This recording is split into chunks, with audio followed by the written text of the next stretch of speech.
ಸ್ಥಳದಲ್ಲಿ ನಾನಿದ್ದೀನಿ. ನನ್ನ ಜೊತೆ ರಂಗಪ್ಪ ಅವರು ಮಾತನಾಡೋಕ್ಕಿದ್ದಾರೆ. ಇವರು ಭೂಗಣಿ ವಿಜ್ಞಾನ ಇಲಾಖೆಯ ನಿರ್ದೇಶಕರು. ಸರ್, ಈಗ ಬೆಳಗ್ಗೆ 7:15 ಈ ಘಟನೆ ನಡೆದಿರುವಂಥದ್ದು. ಸೊ ಈಗ ಒಂದು ಘಟನೆಯ ಸಂಪೂರ್ಣವಾದ ವಿವರವನ್ನು ಹೇಳೋದಾದರೆ, ಬೆಳಗ್ಗೆ ಕಾರ್ಮಿಕರು ಕೆಲಸ ಮಾಡಬೇಕಾದ್ರೆ ಇಲ್ಲಿ ಡ್ರಿಲ್ಲಿಂಗ್ ಮಾಡ್ತಕ್ಕಂಥ ಸಂದರ್ಭದಲ್ಲಿ ತಾವು ನೋಡ್ತಾ ಮೇಲುಗಡೆಯಿಂದ ಬಂಡೆ ಜಾರಿ ಅವರು ಯಾರು ಡ್ರಿಲ್ಲಿಂಗ್ ಮಾಡ್ತಿದ್ರು ಆ ಕಾರ್ಮಿಕರ ಮೇಲೆ ಬಂಡೆ ಜಾರಿ ಅವ್ರ ಮೇಲೆ ಬಿದ್ದು ಇವತ್ತು 7 ಜನ ಕಾರ್ಮಿಕರು ಮೃತರಾಗಿದ್ದಾರೆ.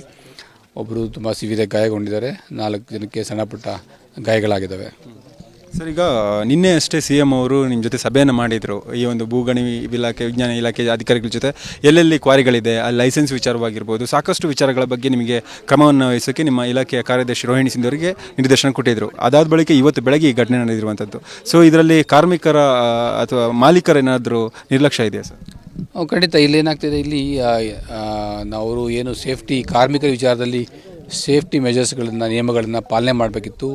ಅಲ್ಲಿ ಪಾಲನೆ ಮಾಡದಿರ್ತಕ್ಕಂಥದ್ದು ಒಂದು ಮೇಲ್ನೋಟಕ್ಕೆ ಇಲ್ಲಿ ಕಂಡು ಬಂದಿದೆ. ಏಕೆಂದರೆ ಇಂಥ ರಿಸ್ಕಿ ಜಾಗದಲ್ಲಿ ಕಾರ್ಮಿಕರು ಕೆಲಸ ಮಾಡಬೇಕಾದಾಗ ಅವ್ರಿಗೆ ಯಾವುದೇ ರೀತಿ ಸೇಫ್ಟಿ ಉಪಕರಣ ಕೊಡದಿರ್ತಕ್ಕಂಥದ್ದು, ಆಮೇಲೆ ಅಲ್ಲಿ ಕ್ರ್ಯಾಕ್ ಬಿಟ್ಟಿದ್ದು ಗೊತ್ತಿದ್ದು ಕೂಡ ಅಲ್ಲಿ ಕಾರ್ಮಿಕರನ್ನ ನಿಲ್ಲಿಸಿ ಕೆಲಸ ಮಾಡಿಸಿರತಕ್ಕಂಥದ್ದು ಇಲ್ಲೋ ಒಂದು ಕಡೆ ಇವತ್ತು ಸೇಫ್ಟಿ ಮೆಜರ್ಸ್ ವೈಲೇಟ್ ಆಗಿದೆ.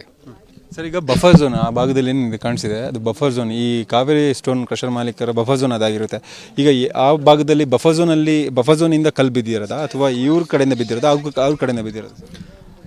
ಇಲ್ಲಿ ನಮ್ಮ ಇಲಾಖೆಯ ಜಿಯಾಲಜಿಸ್ಟ್ಗಳ ಪ್ರಕಾರ ತಾವು ನೋಡ್ತಾ ಇದ್ದೀರಾ, ಆ ಒಂದು ಮೇಲ್ಗಡೆ ಏನು ಕೆಲಸ ಮಾಡ್ತಿದ್ದಾರೆ ಅದು ಪಕ್ಕದ ಕ್ವಾರೆ. ಆ ಕ್ವಾರೆಯಿಂದ ಕಲ್ಲು ಜಾರಿ ಬಂದು ಇಲ್ಲಿ ಈ ಕಡೆ ಕ್ವಾರಿನಲ್ಲಿ ಕೆಲಸ ಮಾಡ್ತಿರ್ತಕ್ಕಂಥ ಕಾರ್ಮಿಕರ ಮೇಲೆ ಬಿದ್ದು ಈ ದುರ್ಘಟನೆ ನಡೆದಿದೆ.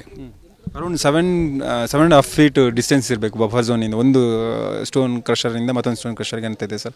ಈ ನಿಯಮಾವಳಿಯಲ್ಲಿ ನಿಮ್ಮ ತನಿಖೆ ಯಾವ ಥರ ಇರುತ್ತೆ, ಪೊಲೀಸರ ತನಿಖೆ ಯಾವ ಥರ ಇರುತ್ತೆ? ಅದಕ್ಕೆ ನೋಡೋಣ. ಈಗ ನಾವು ಕ್ವಾರಿ ಪ್ಲಾನ್ ಯಾವ ಥರ ಕೊಟ್ಟಿದ್ದೀವಿ ಅವ್ರಿಗೆ, ನಾವು ಅವರು ಬೌಂಡ್ರಿ ಬಿಟ್ವೀನ್ 2 ಕ್ವಾರೀಸ್ ಎಷ್ಟು ಜಾಗ ಬಿಡಬೇಕಿದ್ದು ಬಿಟ್ಟಿದ್ದಾರಾ ಅಥವಾ ಕಾಮನ್ ಬೌಂಡ್ರಿ ನಾವು ಕೊಟ್ಟಿದ್ದೀವ, ಅದನ್ನು ನಾವು ದಾಖಲೆಗಳನ್ನ ಪರಿಶೀಲಿಸಿ ಏನು ವೈಲೇಷನ್ ಆಗಿದೆ ಅವ್ರ ಮೇಲೆ ಇಮಿಡಿಯೇಟ್ ಕ್ರಮ ವಹಿಸ್ತೀವಿ.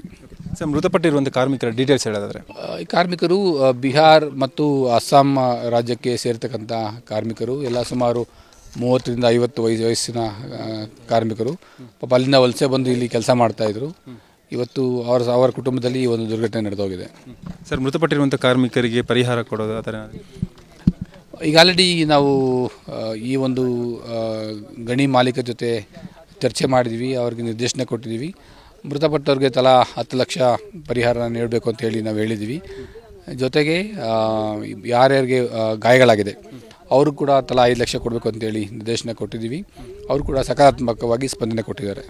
ಸರ್, ಈಗ ಗಣಿ ಇಲಾಖೆ ಅಧಿಕಾರಿಗಳು ಆ್ಯಕ್ಟಿವ್ ಆಗ್ತೀರಾ? ಯಾಕಂದರೆ ಇಲ್ಲಿ ಸಾಕಷ್ಟು ಇದೇ ರೀತಿಯಾಗಿ ಸ್ಟೋನ್ ಕ್ರಷರ್ ಕಾರ್ಮಿಕ ಕೆಲಸ ಮಾಡ್ತಿರುವಂಥದ್ದು. ಈ ಹಿನ್ನೆಲೆಯಲ್ಲಿ ಅವರ ಸೇಫ್ಟಿಗೋಸ್ಕರ ನೀವೇನಾದರೂ ನಿರ್ದೇಶನ ಕೊಡುವಂಥ ಕೆಲಸ ಮಾಡ್ತೀರಾ? ಖಂಡಿತ. ಈ ದುರ್ಘಟನೆ ಆದಮೇಲೆ ಕಂಪಲ್ಸರಿ ಏನು ಸೇಫ್ಟಿ ಮೆಜರ್ಸ್ ಇದೆ ಕಾರ್ಮಿಕರ ವಿಚಾರದಲ್ಲಿ ಎಲ್ಲ ಮಾಲೀಕರು ನಮ್ಮ ಗಣಿ ಇಲಾಖೆಯ ರೂಲ್ಸ್ ಪ್ರಕಾರ ಹಾಗೂ ಮೈನಿಂಗ್ ಪ್ಲಾನ್ ಪ್ರಕಾರ ಕಂಪಲ್ಸರಿ ಸೇಫ್ಟಿ ಮೆಜರ್ಸ್ನ ಅನುಸರಿಸಲೇಬೇಕು. ಅದು ಆ ಕಾರಣದಿಂದ ನಾವೆಲ್ಲ ತಾತ್ಕಾಲಿಕವಾಗಿ ಇಲ್ಲಿರ್ತಕ್ಕಂಥ ಎಲ್ಲ ಗಣಿಗಳನ್ನು ನಾವು ಬಂದ್ ಮಾಡ್ತಾ ಇದ್ದೀವಿ. ಸೊ ಈ ಭಾಗದ ಶಾಸಕರು ST ಸೋಮಶೇಖರ್ ಅವರು ಒಂದು ಹೇಳಿಕೆಯನ್ನು ಕೊಟ್ಟಿರುವಂಥದ್ದು, ಏನಿಲ್ಲಿ ಕ್ವಾರಿ ಎಲ್ಲ ರನ್ ಮಾಡ್ತಿದ್ದಾರೆ, ಎಲ್ಲ ಕೂಡ ಇಲ್ಲಿಗಲ್ ಲೈಸೆನ್ಸ್ ಇಲ್ಲದೆ ರನ್ ಮಾಡ್ತಿದ್ದಾರೆ ಅನ್ನುವಂಥ ನಿಟ್ಟಿನಲ್ಲಿ ಕೂಡ ಹೇಳಿಕೆ ಕೊಟ್ಟಿದ್ದಾರೆ ಸರ್. ಇದ್ರ ಬಗ್ಗೆ ನೀವು? ನಾನು ಇಲ್ಲಿ ಬಂದ ಮೇಲೆ ಇಲ್ಲಿ ಒಂದು ಏನು ದುರ್ಘಟನೆ ನಡೆದಿದೆ ಇವೆರಡೂ ಕೂಡ ಲೀಸ್ ಕೊಟ್ಟಿದ್ದಾರೆ. ಎಲ್ಲರಿಗೂ ಬ್ಲಾಸ್ಟಿಂಗ್ ಪರ್ಮಿಷನ್ಸ್ ಇದೆ. ಮೈನಿಂಗ್ ಪ್ಲಾನ್ ಪ್ರಕಾರ ಈ ಕ್ವಾರೆ ನಡೀತಾ ಬಂದಿದೆ. ಸರ್, ಮುಂದೆ ಈ ರೀತಿಯಾಗಿ ಆ ಘಟನೆ ಆಗಬಾರ್ದು ಅನ್ನಂದರೆ ನೀವು ಯಾವ ಥರ ಕ್ರಮ ಕೈಗೊಳ್ತೀರಾ? ಮುಖ್ಯವಾಗಿ ಇಲಾಖೆ ಜೊತೆಗೆ ಏನು ಗಣಿ ಮಾಲೀಕರಿದ್ದಾರೆ ಅವರ ಸಂಪೂರ್ಣ ಸಹಕಾರ ಸ್ಪಂದನೆ ಬೇಕು. ಯಾಕೆಂದರೆ ಅವರು ಸೇಫ್ಟಿ ಮೆಜರ್ಸನ್ನು ಕಾನೂನಿನ ರೀತಿಯಲ್ಲಿ ಪಾಲನೆ ಮಾಡಿದರೆ ಇವತ್ತು ಈ ದುರ್ಘಟನೆ ಆಗ್ತಾ ಇರಲಿಲ್ಲ. ಸರ್, ತಮ್ಮ ಒಂದು ಮಾಹಿತಿಗೆ ಗಮನಕ್ಕೆ ತರ್ತಿದ್ದೀನಿ ನಾನು. ಇದೇ ರೀತಿಯಾದಂಥ ಘಟನೆ ರಾಜ್ಯದ ನಾನಾ ಭಾಗಗಳಲ್ಲಿ ಕೂಡ ಇರುವಂಥದ್ದು. ಇಲ್ಲಿಗಲ್ ಲೈಸೆನ್ಸ್ ಇಲ್ದಂಗೆ ರನ್ ಮಾಡ್ತಿದ್ದಾರೆ. ಈ ನಿಟ್ಟಿನಲ್ಲಿ ರಾಜ್ಯವ್ಯಾಪಿಯಲ್ಲಿ ನಿಮ್ಮ ಹತ್ರ ಏನಾದರೂ ಕಾರ್ಯಾಚರಣೆ ಮಾಡೋಕ್ಕೆ ಮೇಲಧಿಕಾರಿಗೆ ಮನವಿಯನ್ನು ಸಲ್ಲಿಸ್ತೀರಾ? ಖಂಡಿತ. ಈ ಒಂದು ನಾವು ಈಗ ಆಲ್ರೆಡಿ ಎಲ್ಲೆಲ್ಲಿ ಆಲ್ಮೋಸ್ಟ್ ಇಲ್ಲಿಗಲಾಗಿ ಎಲ್ಲೆಲ್ಲಿ ಮಾಡ್ತಿದ್ದಾರೆ ಅವ್ರಿಗೆಲ್ಲ ತಾವು ನೋಡಿರ್ಬೋದು. ಒನ್ ಟೈಮ್ ಸೆಟ್ಲ್ಮೆಂಟ್ ಸ್ಕೀಮಲ್ಲಿ ಸುಮಾರು 4,800 ಕೋಟಿ ರೂಪಾಯಿ ನಾವು ಇಲ್ಲಿಗಲಾಗಿ ಮಾಡಿದರು. ಈಗ ಇಲ್ಲಿ ಕ್ವಾರಿ ತೊಗೊಂಡಿರ್ತಾರೆ, ಪಕ್ಕದಲ್ಲೂ ಮಾಡ್ತಿರ್ತಾರೆ. ಅಂಥವ್ರ ಮೇಲೆಲ್ಲ ದಂಡ ಕಲೆಕ್ಟ್ ಮಾಡೋಕ್ಕೆ ಈಗ ಆಲ್ರೆಡಿ ಎಲ್ಲರಿಗೂ ರಾಜ್ಯಾದ್ಯಂತ ನೋಟಿಸ್ ಕೊಟ್ಟಿದ್ದೀವಿ. 4,600 ಕೋಟಿನ ದಂಡವನ್ನು ಕಲೆಕ್ಟ್ ಮಾಡೋ ರೀತಿಯಲ್ಲಿ ಆಲ್ರೆಡಿ ಕ್ರಮ ವಹಿಸ್ತಾ ಇದ್ದೀವಿ. ಇದಿಷ್ಟು ಗಣಿ ವಿಜ್ಞಾನ ಇಲಾಖೆಯ ಅಧಿಕಾರಿಗಳು ಹೇಳ್ತಿರುವಂಥ ಮಾತು. ಈಗಾಗಲೇ ಮೃತಪಟ್ಟಿರುವಂಥ ಕಾರ್ಮಿಕರಿಗೆ ಪರಿಹಾರವನ್ನು ಕೊಡ್ತೀವಿ ಅನ್ನುವಂಥ ಮಾತನ್ನು ಅಧಿಕಾರಿಗಳು ಹೇಳ್ತಿರುವಂಥದ್ದು. ಕ್ಯಾಮರಾ ಪರ್ಸನ್ ಹೈಕಮ್ಮ ಜೊತೆ ನಾನು ಅಥರ್ವ ರಂಜನ್, PNS ವಿಸ್ತಾರ ನ್ಯೂಸ್, ಬೆಂಗಳೂರು.